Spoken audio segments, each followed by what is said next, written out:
Jadi untuk menulis buku itu memang sangat banyak pengorbanan sosial yang dilakukan ya. Jadi udah saya yang penting dedikasi saya untuk ilmu pengetahuan.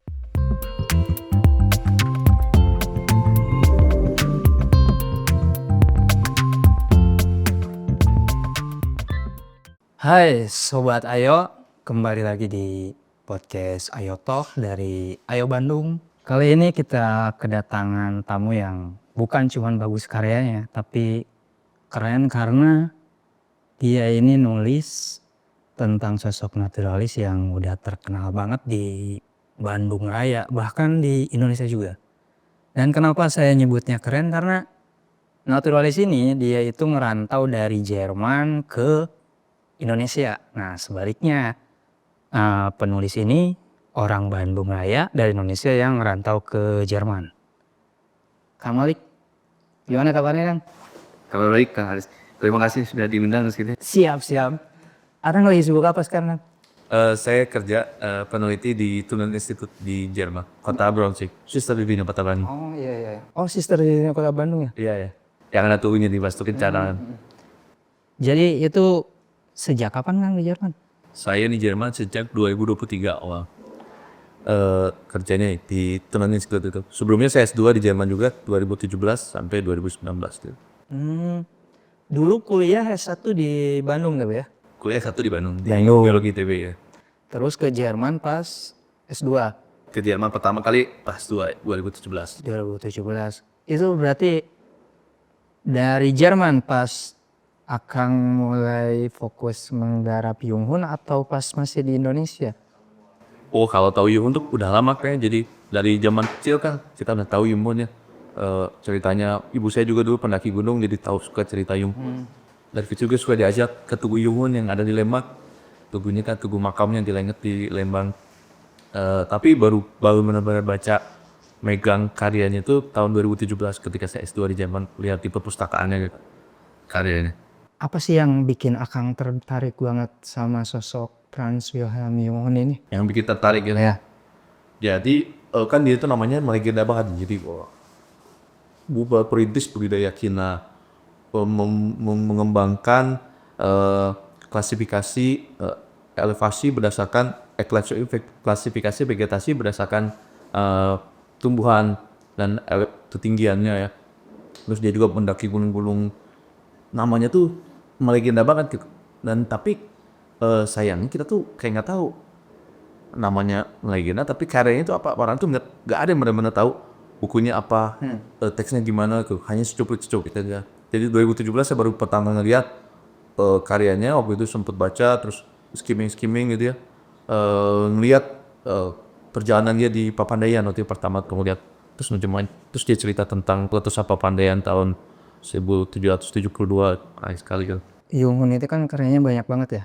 Dan yang Akang garap ini, yang pertama yang Cahaya dan Bayang-Bayang dari Jawa. Ini terjemahannya Kang? Terjemahan itu. Sama yang Berkelana di Pulau Jawa, terjemahan juga. Tapi satu lagi buku Akang juga bikin ya? Iya betul, ada satu lagi buku judulnya Naturalis Jerman di Tanah Priangan. Itu yang pertama terbit sebenarnya 2021, cuma nggak saya bawa karena udah arsip lah. Jadi udah nggak diproduksi lagi. Yang ada ini dua ini, yang ini baru, yang ini Cahaya dan Bayang-Bayang dari Jawa itu terbit 2025 bulan Februari kemarin. Yang ini Transumon Berkelana di Pulau Jawa itu terbit baru bulan Mei 2025. Jadi tahun ini kita terbitin dua buku Franz Junghun. Dan Untuk pertama kalinya Kang, di sejak 1845 dan sejak 1854 diterjemahkan ke bahasa Indonesia. Jadi ini perdana nih. dari awal Junghun nulis baru pertama ini ada yang terjemahnya. Perdana. Oh, mantap ya. Tapi apa sih Kang kesulitannya bikin buku terjemahan ini? Kesulitan yang pertama tentu sebenarnya saya tuh bahasa Jerman meskipun udah lama di Jerman, sekarang mau masuk tahun kelima, tapi tetap nggak pasti, masih amat mahal, nggak pasti lah. Bahasanya tuh susah, bahasa Jerman tuh sangat rumit gitu ya.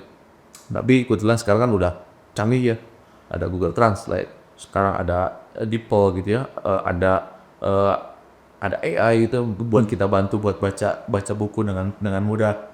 Nah akhirnya ketika saya mulai menerjemahkan tuh, jadi satu paragraf kan, di copy paste itu teksnya gimana, terus kita baca terjemahannya seperti apa. Saya coba mengerti, oh maksudnya itu begini, kemudian saya tuliskan dalam bahasa Indonesia gitu ya, terjemahkan oh gini. Pertama terjemahkan itu bahasa Jerman, saya terjemahkan ke bahasa Inggris, baru saya bisa baca maksudnya seperti apa, baru saya terjemahkan ke bahasa Indonesia. Jadi pasti akan banyak kekurangan penerjemahan, mistranslation atau ya kurang-kekurangan lah. Saya akan akui ini bukan penerjemahan sempurna, tapi ya ini pertama kalinya buku ini sampai gitu kepada pembaca Indonesia. Pionir lah ya. Betul. Tuh. Jadi sebetulnya kalau ada yang membaca ini, kalau ibaratkan ada terjemahan yang apa, yang penting dibacanya enak ya. Dan yang disampaikan oleh Yung Hoon itu tersampaikan juga ke pembaca kan. Jadi si prosesnya itu karena tidak mudah juga pasti ya untuk itunya. Jadi yang paling mungkin kalau nanti ada teman-teman yang ngerti bahasa Jerman ya, terus atau ketika baca dan mencoba membandingkan akan ada kekurangan-kekurangannya nggak masalah. Jadi saya akan terima itu kekurangan seperti itu. Tapi harapan saya adalah saya pengen tahu sih apa sih gagasannya Yung Hoon atau apa sih pengalamannya Yung Hoon tuh yang kira-kira relevan yang kita tahu. Jadi lebih bukan ke akurasi tapi lebih ke dia itu pengen ngomong apa sih kira-kira, dan kita coba tangkap dalam fragmen-fragmennya seperti apa itu. Nah, jadi harapannya seperti itu. Jadi kita bisa menangkap dia tuh pengen ngomong apa, dia tuh pengen ceritain apa di dalam bukunya yang memang di bukunya itu cara dia bercerita tuh kayak gitu. Nanti cara itu saya pengen pembaca ikut bersama saya dalam perjalanan melihat apa itu yang dia ceritakan. Bayangin kamu lagi naik kuda, jadi dia tuh pengen pembacanya tuh seolah-olah berada bersama dia itu dalam perjalanan ini. Dan itu yang pengen saya coba sampaikan dalam buku ini.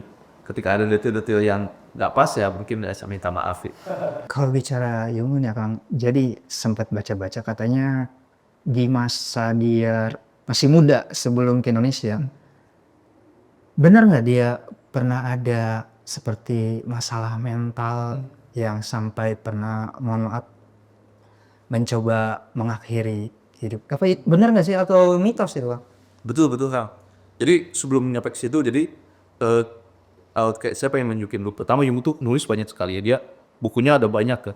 Buku utamanya ini kan yang berkelana itu diterjemahkan dari Topografi Shiraishi. Judul utamanya Topografi Shiraishi itu sekitar 600 halaman harus gitu.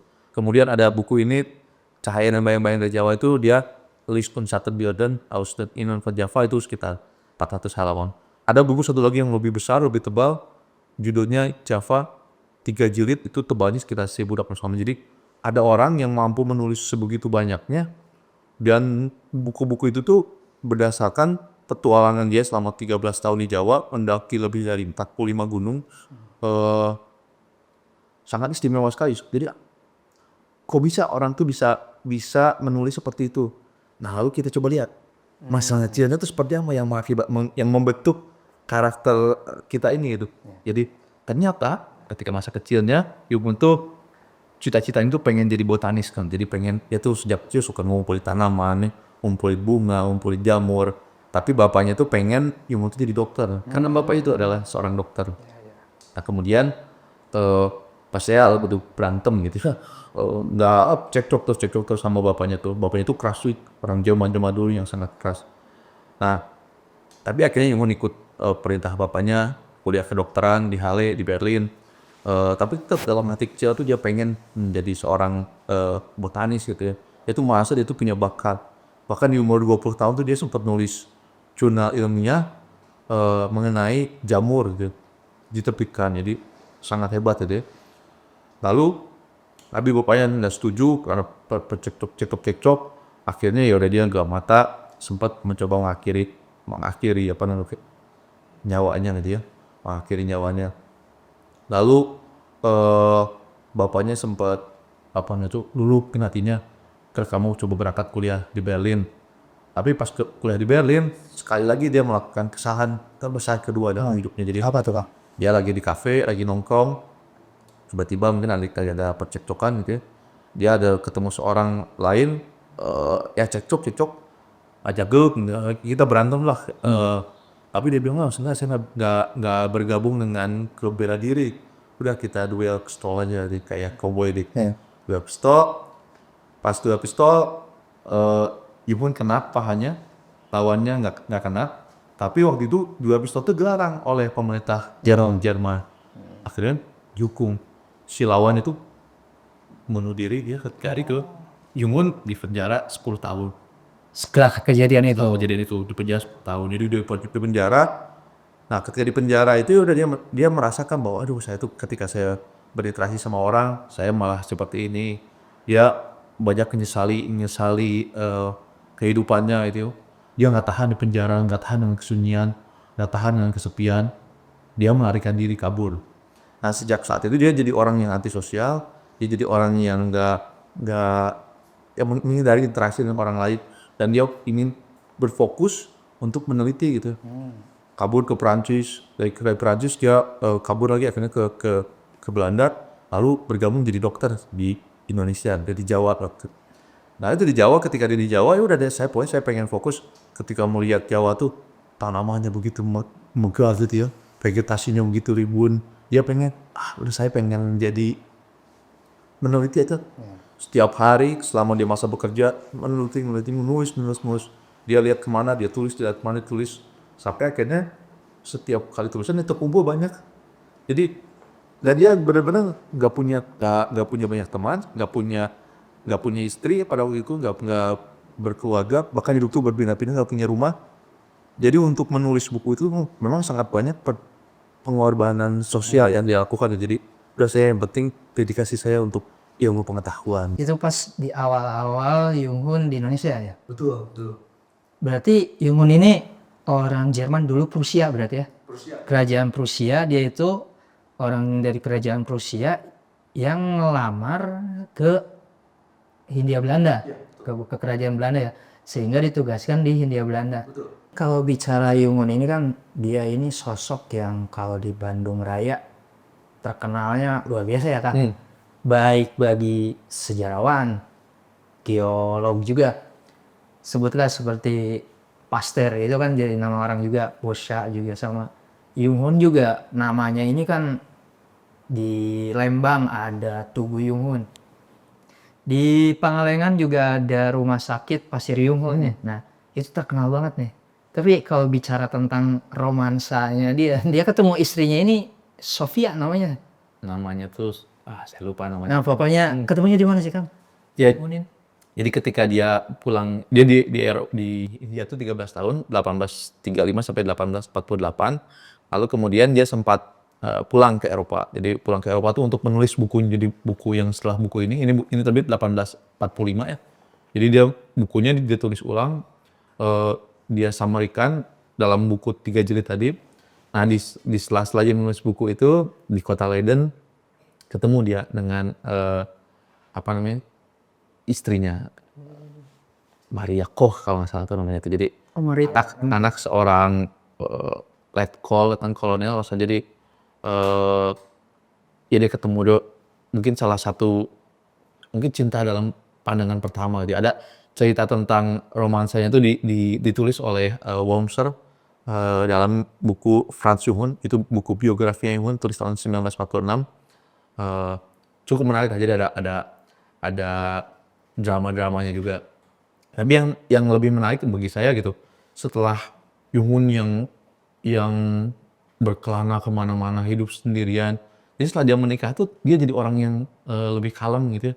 Bahkan si istrinya tuh mampu membuat Yunghun mengurangi rokoknya. Jadi dia tuh dulu perokok berat, dia mengurangi rokoknya, kesehatannya terjaga. Tahun 1857 punya anak mereka, jadi Yunghun sangat gembira dia punya anak. Katanya ketika umur 3 bulan dia udah bisa ngangkat kepala anaknya tuh. Waduh ini, terus dia ngirim surat sama ibunya itu, ibu katanya ini saya lihat anak saya ini benar-benar muka saya, katanya ini ibu kalau lihat tuh pasti seneng juga gitu. Tapi nggak sempet ketemu lagi sama orang tuanya karena 7 tahun kemudian Yunghun meninggal. Nah si istrinya tuh dia tadi berhasil mengurangi rokoknya, mengatur keuangannya, karena Yunghun tuh orangnya sangat boros gitu. Jadi dia tuh gajinya besar karena dia waktu 1855 sampai 1864 tuh salah satu ilmuwan yang paling nomor 1 lah di Hindia Belanda. Jadi gajinya sangat tinggi. Tapi dia tuh, kamu mau apa beliin, kamu beli alat-alat kamera, dia beli alat segala macam, ekskursi kemana-mana dia bayar gitu ya. Orang-orang istrinya yang ngatur keuangannya. Jadi setelah puluhan tahun hidup terlunta-lunta, hidup nggak punya rumah, nggak punya peraduan, ketika dengan istrinya dia akhirnya punya rumah, punya kembali. Dan dia itu tinggalnya di Lembang, jadi di Lembang sejak 1857 sampai meninggalnya tahun 1864 itu. Jadi kalau bicara Yunghun dengan Lembang tuh punya tempat khusus, jadi satu-satunya tempat di Hindia yang dia tinggal cukup lama dan punya rumahnya sendiri gitu. Dan akhir hayatnya juga. Betul, dan hayatnya juga. Dan buku yang akan tulis ini yang Berkelana di Pulau Jawa 1835-1839 ini kan masa-masa awal dia di Hindia Belanda ya? Sebelum Yunghun ke Bandung berarti. Ada juga perjalanan dia. Ada ke Bandung. Oh. Jadi kalau gue ini betul perjalanan awal, jadi 1835 sampai 1839 berarti dia umur 26 tahun sampai umur 30 tahun ya. Masih muda, masih segar ya, masih bujang, masih punya semangat tinggi, makanya catatannya itu detail sekali. Sketsanya bagus-bagus, ada lukisannya gitu ya, ada lukisan yang berwarna. Kalau misalkan Kang Aris pernah lihat di lukisan-lukisan Yunghun yang ada kalau di internet udah public domain semua. Nah itu dibikin ketika periode ketika dia tuh paling aktif dan paling detail gitu, paling rinci menulisnya gitu. Makanya buku ini menjadi sangat penting dan menurut saya menarik gitu, itulah kenapa setelah saya baca ini harus diterjemahin gitu. Pertama kali Akang mulai menggarap buku ini kan latar belakang Kang ini geolog ya Kang. Geolog biasanya ketika menggarap studi sejarah beda dengan orang sejarah pasti ya. Geologi itu apa sih ketika misalkan berkunjung ke suatu tempat yang fokus pertama kali diamati itu seperti apa, dan sudut pandang Yunghun juga kayaknya nggak jauh beda gitu. Ketika dia melihat fenomena alam seperti itu, apa gitu ketika datang ke Lembang yang diteliti itu karena. Jadi kalau misalkan kita membayangkan buku ini gitu ya, ketika membaca buku ini kita seperti kembali kepada masa itu. Jadi benar-benar Yunghun itu mendeskripsikan sudut pandangnya dia ketika mengobservasi itu. Saya sebagai geologis saya sangat terpana itu dengan kemampuan Yunghun ketika mendeskripsi fenomena-fenomena geologi gitu. Jadi ada fenomena-fenomena geologi yang kok dia kepikiran pada waktu itu, misalkan ketika dia lagi di kawah, dia lagi mendaki Gunung Gede Pangrango. Kalau nggak salah cerita dia di Pangrango, dia tuh mikir kenapa ini Gunung Pangrango itu kan kalau di atasnya tuh di puncaknya nggak ada kawahnya ya. Pangrango tuh kan puncak gitu ya, ada lembah memang tapi nggak berkawah. Dibandingkan dengan Gunung Gede yang kawahnya sangat raksasa gitu. Dia juga kemudian membandingkan Gunung Guntur yang tandus dengan misalkan di seberangnya ada Cikuray atau Papandayan kan tandus juga berkawah, dengan Cikuray yang nggak seperti itu, beda itu. Kenapa?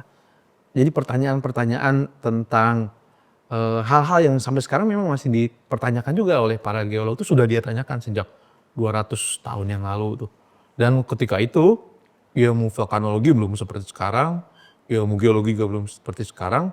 Observasinya Yunghun ketika dibagikan kepada peneliti-peneliti di Eropa misalkan, mereka sangat terkagum juga gitu dengan observasi itu. Dikirimkan misalkan kepada seorang peneliti namanya Alexander van Humboldt, itu mungkin kayak ilmuwan nomor 1 di dunia pada waktu itu, Humboldt tuh.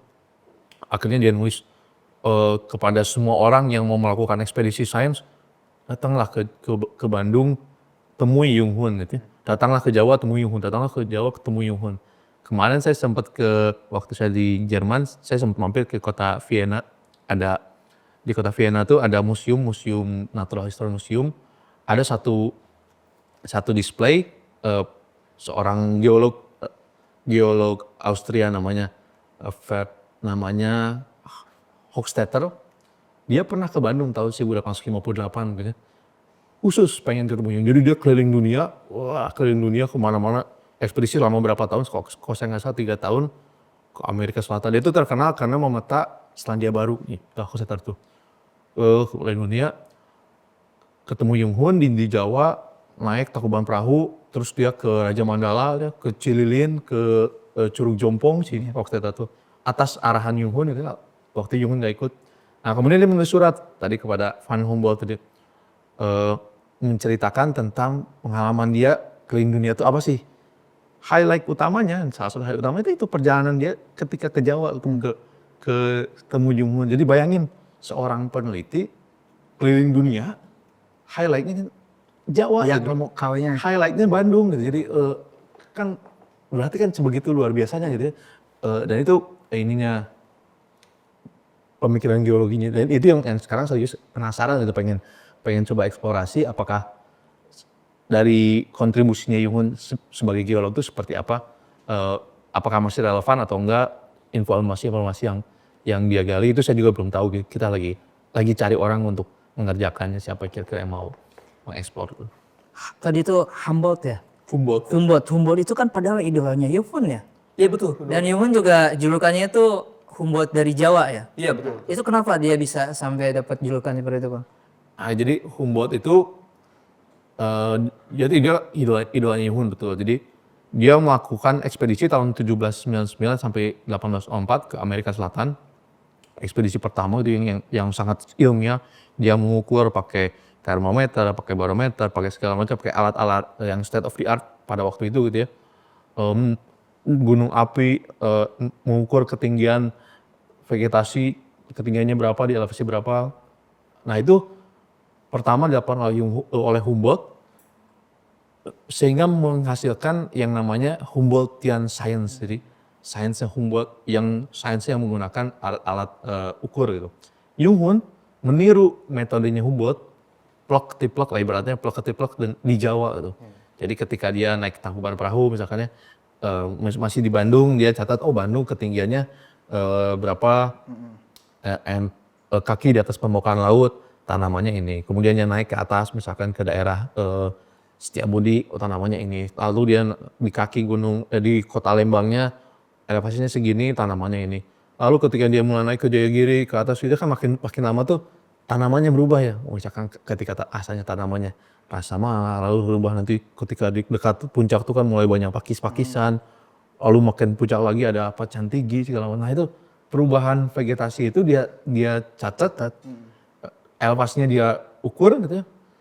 Dan ketika dia melakukan semua itu di 45 gunung di Jawa, akhirnya dia bisa bikin klasifikasi iklim berdasarkan klasifikasi vegetasi berdasarkan iklim dan ketinggian. Jadi kan itu luar biasa ya katanya dibayangin dari metode, dan yang saya sangat kagum ya karena dia berhasil melakukan itu dengan begitu tekun, teliti dan ya konsisten gitu selama 13 tahun itu. Dan hasil penelitian dia terhadap iklim dan elevasi itu juga yang bikin dia berhasil menumbuhkan kina di Bandung Raya kan ya. Karena kan sebelumnya kina ini kan pohon dari Amerika Selatan kan ya, pegunungan Andes.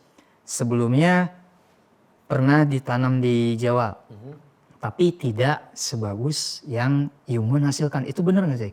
Iya, Dan berkat Yung Hun katanya kina ini menjadi lebih tepat tumbuhannya. Betul. Jadi memang ketika dia kembali ke Jawa tahun 1855 setelah 7 tahun di Eropa, tugas utama itu menjadi inspektur budidaya kina. Jadi itu titik utamanya. Beberapa tahun sebelumnya ada rekannya Yung Hun, koleganya namanya Haskell, dikirim ke Peru untuk mencuri bibit kina. Jadi, karena oleh pemerintah kayak Peru pun di keep gitu ya biar dia bisa monopoli perdagangan kan. Waktu itu di Peru itu kina itu dipanen dari pohonnya, pohon alam, jadi pohon yang natural nggak ditanam. Nah, ketika dia sampai di Jawa pada waktu itu ditanamnya itu pertamanya di kaki Gunung Gede, mungkin sekitar Cibodas. Semua tanaman yang masuk ke Jawa tuh kan di sana dulu di kebun raya tuh di Bogor ditanam betul. Nah, Yung Hun waktu itu tugaskan, oke lah saya coba tes. Menurut saya nggak di situ, setelah dia membaca banyak literatur termasuk literaturnya Humboldt yang pernah ke Amerika Selatan ya, oh katanya di kina itu tumbuhnya di bawah tajuk kata dia, jadi nggak tumbuh kalau kita bikin membuka lebar gitu, si lahan tuh kita buka terus kita tanam berbaris, itu nggak akan tumbuh kalau menurut Yuhun. Terus curah hujannya juga harus yang pas, dan akhirnya dipilih menurut saya yang tepat itu kalau kita tanam di Bandung, cukup Bandung. Jadi karena curah hujannya lebih rendah daripada di Bogor, suhunya mungkin lebih pas, akhirnya dia bikin. Dan mode penanamannya waktu itu modelnya mirip kayak kopi katanya tuh. Jadi ada pohon utamanya, pohon naungan, di kiri kanannya ditanam kina. Berhasil, jadi 2 juta batang pohon tertanam, tapi ternyata dia menanam jenis yang keliru. Jadi jenis bibitnya bukan bibit unggul gitu ya. Kinanya yang kandungan kinanya sangat sedikit itu. Akhirnya ada kandungan ada jenis spesies lain yang ditanam yang lebih unggul, tapi itu setelah Yuhun meninggal. Jadi ketika Yuhun menanam bibit itu pun banyak juga yang memprotes, kamu ini salah, kamu keliru, kamu apa segala macam, itu musuh-musuhnya. Ya memang Yuhun keliru juga menanam bibit yang itu, dan metodenya juga sebenarnya nggak tepat-tepat amat. Ada metode lain yang lebih tepat lah itunya. Jadi tapi betul juga dia kalau dibilang Yuhun berhasil mengenalkan kina, budidaya kina, dan mengenalkan juga cara-cara teknik-teknik penanamannya. Berarti kalau disebut Yuhun bapak kina sebetulnya ada pro kontranya berarti ya. Karena si pohon kina ini kan meskipun penelitian tempatnya ditanam oleh Yuhun, tapi baru suksesnya setelah dia tidak ada gitu ya. Betul. Dari setelah Yuhun meninggal, kalau saya nggak salah siapa Van Gorkom atau siapa, jadi ada tokoh-tokoh lain yang menanam jenis itu, kalau saya nggak salah namanya kina ledgeriana atau kina apa itu. Yuhun tuh dia menanam namanya kina pahudiana. Pahudiana tuh gubernur jenderal pada itu Pahud yang mendukung Yuhun. Jadi dia saya mendukung Yuhun, apanya saya kasih nama Pahudiana, ternyata gagal. Tapi kalau bicara kina, yang konotasinya ke Yuhun ya. Betul. Yang pahitnya, karena nggak bisa dipungkirin kina itu kan pada masa-masa jayanya Indonesia itu kan 90% kina dunia dari Indonesia ya. Sampai akhirnya harga kina juga masih bagus sekarang, tapi mungkin yang paling gini tuh dari proses tanamnya yang lama kayaknya ya, kina itu. Karena dulu juga malaria berkaitan dengan itu ya. Itu saya pernah baca, katanya adegannya Yuhun di Pantai Sodong itu yang Tanjung Sodong ketika pembantaian penyu. Itu benar ada di film serial di Netflix yang Dark itu. Salah satu kutipannya itu kan. Iya. Nah itu kenapa sih bisa sampai muncul di film yang maksudnya populer banget yang filmnya Dark itu kan puyeng juga kan kalau nonton. Karena kita kalau nonton masa depan, balik masa lalu, berulang. Begitupun juga dengan yang cerita Yuhun kayaknya sama ya tentang kisah penyu itu. Iya, jadi itu salah satu cerita yang paling epic, salah satu kisah Yuhun yang paling banyak yang disukai gitu. Jadi ketika Yuhun dan kawannya di Pantai Tanjung Sodong, yang lokasinya itu di sekitar Ujung Kulon, dia tuh melihat penyu ketika mau bertelur diserang oleh anjing hutan ajag. Ketika anjing hutan itu menyerang, membalikan penyu, mencabik, segala macam, tiba-tiba ada seekor buaya menekam si anjing hutan itu. Ketika buayanya sedang menerkam, Yuhun mau menembakkan senapan, tiba-tiba dia melihat dua ekor harimau dari kejauhan mau ikut bergabung di dalam pesta pembantaian itu. Nah, tapi kemudian Yuhun menembakkan pistolnya, akhirnya bubar. Nah, lalu dia berpikir itu setelah acara itu bubar, setelah pembantaian itu bubar, mereka pulang ke campnya sambil membawa bangkai penyu untuk dimasak gitu ya, mungkin pada waktu itu, dan telurnya untuk dimakan. Mereka diskusi gitu, kok bisa katanya, apa sih yang membuat penyu itu ketika sekali bertelur langsung ratusan ekor, atau apa penyebabnya? Kenapa dia tuh nggak bertelur tuh satu aja gitu kayak harimau gitu ya? Kalau harimau kan bertelur tuh beranak satu hiji oke mau gitu. Coba kata Kang Ibing. Kenapa mereka cuma 100 sekali bertelur 100? Ya memang karena begitu banyak ancaman yang mengancam mereka, bahkan ketika mereka mau beranak. apalagi ketika telur udah ditanam, orang masih kadang menggali, kadang kita ketemu monyet menggali atau manusia menggali gitu ya. Ketika dia jadi tukik, dimakan oleh kepiting atau dimakan oleh segala macam itu. Bagaimana dia mendesain dirinya untuk beranak sebegitu banyak gitu. Apa yang jadi, nah pemikiran itu kemudian dikutip oleh seorang filsuf Jerman namanya Schopenhauer. Dia juga hidup pada era Junghun, jadi di dalam bukunya itu dia kutip cerita itu. Junghun di Tanjung Sodong menyaksikan kejadian blablabla. Itu adalah teksnya begini. Nah, teksnya itu yang kemudian dikutip di film Dark. Di film Dark, ya memang filmnya agak filosofis juga gitu. Agak filosofis juga. Tapi yang memang menarik, jadi ada unsur pop. Jadi ternyata dikemas lagi di dalam. Dan itu memang bagian ketika Junghun menyaksikan pembantian di Tanjung Sodong. Jadi di bagian yang di film Dark tuh yang kutipannya Schopenhauer ada tulisan Junghun. Tepat banget di situ. Iya. Kan bicara tentang penelitian geologi dan khususnya Junghun kan selain seru sebenarnya sulit juga ya pasti. Karena seperti Akang bilang tadi, dari buku ini tuh yang pertama menerjemahkan karya Junghun dari sekian banyaknya karyanya dia gitu. Kesulitannya apa aja Kang? Bikin dua ini berapa lama dan sesulit apa sih gitu Kang? Kesulitannya ya. Tadi kesulitannya tadi bahasa. Yang kedua itu tadi bahasa saya nggak terlalu bagus. Jerman saya Jerman pasar aja cuma mampu untuk beli di restoran. Yang penting nggak ditipu gitu. Nggak ditipu kalau bayar lebih-lebihnya. Tapi kalau masalah teks, saya dibantu oleh komputer, oleh Google Translate, oleh DeepL, oleh AI gitu ya. Dibantu untuk memahami konteksnya.